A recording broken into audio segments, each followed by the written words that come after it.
19th February. Moderation. 1 Kings chapter 11 verses 1 to 2. But King Solomon loved many foreign women as well as the daughter of Pharaoh, women of the Moabites, Ammonites, Edomites, Sidonians, and Hittites, from the nations of whom the Lord has said to the children of Israel, "You shall not intermarry with them, nor they with you. For surely they will turn away your hearts after their gods."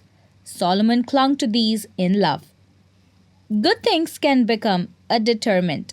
In Japan, many golfers carry hole in one insurance because it is traditional in that culture to share one's good fortune by sending gifts to all your friends when you get an ace. The price for this albatross, as the Japanese call it, often can reach $10,000.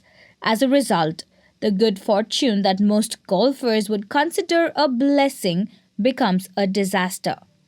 In many ways, marriage is like golf. Now, stay with me on this. Marriage is meant by God to be a blessing. God created Eve to be a companion and a helper to Adam. Genesis chapter 2 verse 18. Yet Solomon, by his excesses, turned God's good gift into a disaster. God's ideal has always been one man for one woman for a lifetime. But that ideal was abused when Solomon gave himself to 700 wives and 300 concubines. 1 Kings chapter 11 verse 3. Furthermore, his disobedience to God's command not to marry foreign wives resulted in what God wanted to protect him from, turning his heart toward others' gods. Verse 4. Intemperance and disobedience became stumbling blocks for this otherwise very wise king. Christians can fall into the same trap. God has given us many good things: marital intimacy, food, pleasure, sleep.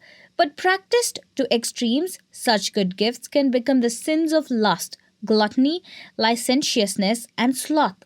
Satan loves to take what is wholesome and blessed from God and make it a snare to the unwary.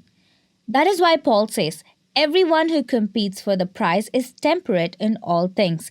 1 Corinthians chapter 9 verse 25. Take care that you keep all things in balance. Even though it may be a good gift from God, it can cause you to stumble if practiced without moderation.